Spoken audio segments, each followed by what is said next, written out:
Hi guys, welcome back. ఈ video especially ladies కోసం. In case ఎవరైనా జెంట్స్ చూస్తే మీ వైఫ్స్కి యూజ్ అవుతుంది. ఖచ్చితంగా వీడియో ఎండ్ వరకు చూసేయండి. సుత్తి లేకుండా 3 to 4 minutesలో నేను మీకు ఈ వీడియో కంప్లీట్ చేసేస్తాను. అండ్ చాలా రోజులుగా నాకు వస్తున్న క్వశ్చన్, మీది నార్మల్ డెలివరీయా, సి సెక్షనా? సో ఆ డౌట్ క్లారిఫై చేయడానికి నేను ఈ వీడియో చేస్తున్నాను. సో సస్పెన్స్ ఏమీ లేదండి, నాది నార్మల్ డెలివరీ.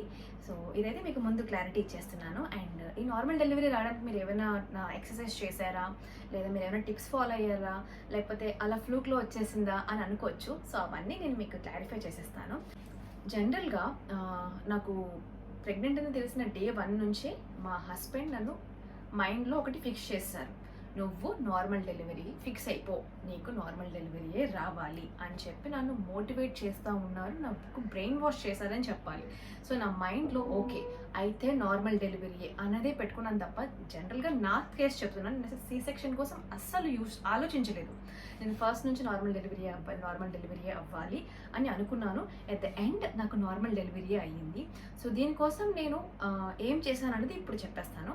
సో ఫస్ట్ అయితే నేను 6th month తర్వాత 7th month నుంచి నేను డైలీ వాకింగ్ చేశాను. అండ్ లైట్గా ఎక్సర్సైజ్ స్టార్ట్ చేశాను. అండ్ వాకింగ్ అయితే నాకు ఎన్ని రౌండ్స్ అయితే అన్ని రౌండ్స్ నేను వాక్ చేశాను. Everyday evening. మార్నింగ్ ఫుడ్ నుంచి ఈవినింగ్ నైట్ పడుకునే వరకు హెల్దీ ఫుడ్ తిన్నాను. జంక్ ఫుడ్ నేను తినలేదు.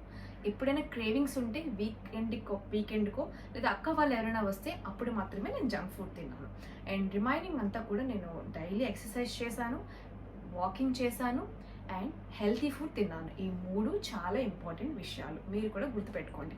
ఎక్సర్సైజ్ చేస్తేనే డెలివరీ అవుతుందా, హెల్తీ ఫుడ్ తింటేనే అవుతుందా అంటే, ఫస్ట్ థింగ్ వెయిట్ మెయింటైన్ చేయడం చాలా ఇంపార్టెంట్. మీరు హెవీ వెయిట్ అయిపోతే షుగర్ బీపీలు వచ్చేస్తాయి. సో మీరు నార్మల్ డెలివరీకి మీ బాడీ సపోర్ట్ చేయదు. ఎక్సర్సైజ్ అంటారా, మీ బాడీ చాలా ఈజీగా ఉండాలి. కష్టంగా కూర్చొని లేకుండా కాళ్ళు వాచిపోయేంతలా ఉండకూడదు. మీరు ఈజీ గోయింగ్ ఉండాలి. సో డెఫినెట్గా మీరు ఎక్సర్సైజ్ చేయాలి. అంటే హెవీయా అంటే కాదు, మీ బాడీ ఎంతవరకు సపోర్ట్ చేస్తుందో అంతవరకే. కొన్ని స్పెసిఫిక్ ఎక్సర్సైజెస్ ఉన్నాయి, అవి మనం 9th monthలోనే చేయాలి. అవి ఏంటో నేను నెక్స్ట్ వీడియోలో షేర్ చేస్తాను. సో ప్రెసెంట్ మీరు ముందు నుంచి ఏం ఫాలో అవ్వాలో చెప్తాను. Second thing, hospital. ఇప్పుడు హాస్పిటల్ అంటే భయపడిపోతున్నారు. ఏ హాస్పిటల్ అయినా నార్మల్ డెలివరీకి సపోర్ట్ చేయరు. బికాస్ నార్మల్ డెలివరీకి సి సెక్షన్కి డిఫరెన్స్ చాలా ఉంది. నేను అంటుంది పేమెంట్లో. సో అందరూ సి సెక్షన్ అనే చెప్తారు. బట్ మీరు గట్టిగా ఉంటే డాక్టర్నైనా కన్విన్స్ చేయొచ్చు. సో హాస్పిటల్లో డాక్టర్ చూస్ చేసుకోవడం కూడా చాలా ఇంపార్టెంట్. నాకు డాక్టర్ ఫస్ట్ నుంచి భయపెట్టలేదు. కొన్నిసార్లు అమినో ఫ్లూయిడ్ తగ్గినప్పుడు భయపెట్టింది 9th monthలో. బట్ లేటర్ ఆన్ తను అంత భయపెట్టలేదు నాకు. ఓకే పర్వాలేదు, మీకు నార్మల్ అవుతుంది అని చెప్పింది. బట్ ఆ రోజు ఏమైందో నేను చెప్పేస్తాను. నేను అరౌండ్ 7:30కి నాకు పెయిన్స్ స్టార్ట్ అయ్యాయి. సో ఇవే పెయిన్స్ అని నాకైతే అస్సలకి తెలీదు.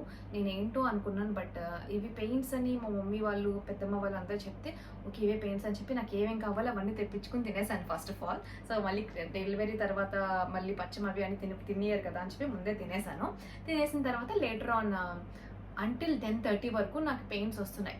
మా హస్బెండ్ ఏమన్నారంటే, నీకు హాస్పిటల్కి వెళ్దాం అన్నప్పుడు వెళ్ళు, ముందే వెళ్ళిపోయి వాళ్ళు అనవసరమైన టెస్ట్లు అవి చేసేసి నిన్ను గాబరా పెట్టేస్తారు. నువ్వు రెడీగా ఉన్నప్పుడే నేను నీకు హాస్పిటల్కి తీసుకెళ్తా అన్నారు. అలా 7:30 to 10:30 నాకు చిన్న పెయిన్స్ వస్తూనే ఉన్నాయి. చాలా భయంకరమైన పెయిన్స్ అని చెప్పాలి, వస్తున్నాయి. 10:30కి నా వల్ల కావట్లేదు బుజ్జి, మనం హాస్పిటల్కి వెళ్ళిపోదామని చెప్పాను. సో అప్పుడు 10:30కి నేను ఎప్పుడు చెకప్కి వెళ్ళే హాస్పిటల్కి వెళ్ళిపోయాం. సో 10:30కి వచ్చి చెక్ చేసి, నీకు ఎర్లీ మార్నింగ్ 4-5 ఆ టైంకి అవుతుంది డెలివరీ, బేబీ అంతా బాగానే ఉంది అని చెప్పారు. ఓకే అనుకున్నాను. బట్ సడన్గా ఏమైందో ఏంటో తెలీదు. ఎర్లీ మార్నింగ్ 4 to 5 అంటే నాకు భయం వేస్తుంది. అప్పటి వరకు నేను తట్టుకోకపోతే మళ్ళీ వీళ్ళు ఏమైనా ఆపరేషన్ చేసేస్తారేమో అని భయపడిపోయాను. బట్ సడన్గా 1 o'clockకి నాకు పెయిన్స్ చాలా హెవీ అయిపోయింది. హెవీ అయిపోగా నర్స్ వచ్చి, అమ్మ నీకు ఇప్పుడు డెలివరీ అయిపోద్ది అంది. ఓ మై గాడ్, ఇప్పుడు అయిపోతుందా అని రూమ్లో తీసుకెళ్లారు. నా బ్యాంగిల్స్ తీయలేదు, నా చుట్లు తీయలేదు, నా మెడలో ఉన్న చైన్స్ తీయలేదు, ఏమీ రిమూవ్ చేయలేదు. థియేటర్ రూమ్కి తీసుకెళ్ళిపోయారు.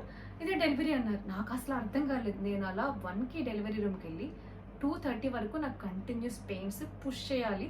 సో ఇదే డెలివరీ అయ్యిందని నాకు బేబీ వచ్చేంత వరకు తెలియదు. సో నేను అలా పుష్ చేసి నాకు అరౌండ్ 2:30కి నాకు ఎలాంటి ఇంజెక్షన్ లేకుండా ఫ్రీగా డెలివరీ అయిపోయింది. సో 2:30కి మా పుట్టేది వచ్చింది. రావడమే భయం. అసలు ఏంటంటే రావడమే తను ఆ టేబుల్ మీద నుంచి కిందకి జారిపోయింది. ఒక్క సెకండ్ లేట్ అయితే కింద పడిపోయింది బేబీ. నాకు ఇప్పటికీ ఆ సీన్ అలా గుర్తుంది. సో నాకు వెంటనే పాపను కూడా చూపించలేదు, పాప బాబా అని ఏం చూపించలేదు, పాప అని చెప్పేసి తీసుకెళ్ళిపోయారు. సో తను మోషన్ తినేసింది అని చెప్పి పాపని తీసుకెళ్ళిపోయి క్లీన్ చేసేసి నెక్స్ట్ డే మార్నింగ్ 7కి నాకు బేబీని ఇచ్చారు. సో అప్పటి వరకు నేను ఎప్పుడు బేబీని చూడాలా అని జస్ట్ చూపించి వెంటనే తీసుకెళ్ళిపోయి కొంచెం పెడతారు కదా అలా హీట్లో అలా పెట్టి బేబీని మార్నింగ్ ఇచ్చేసారు. So this is how my delivery happens. And ఏమైనా డౌట్స్ ఉంటే నాకు కింద కామెంట్ చేయండి. నేను ఏదైనా మిస్ చేసిన through out my pregnancy journey, నా స్కాన్స్ అవన్నీ డీటెయిల్స్ చెప్పాలంటే చాలా పెద్ద వీడియో అయిపోతుంది. ఇది జస్ట్ నా డెలివరీ కోసం మాత్రమే చెప్తున్నాను. ఇంకా డీటెయిల్స్ కావాలంటే కింద కమెంట్ చేసేయండి. మీ డౌట్స్ అని నేను నోట్ చేసుకుని నెక్స్ట్ వీడియోలో చేస్తాను. బట్ ఈ video only for clarifying whether I had a normal delivery or C section. So ఈ వీడియో చాలా మందికి యూజ్ అవుతుంది అనుకుంటున్నాను. Trust yourself and trust the process. And bye by.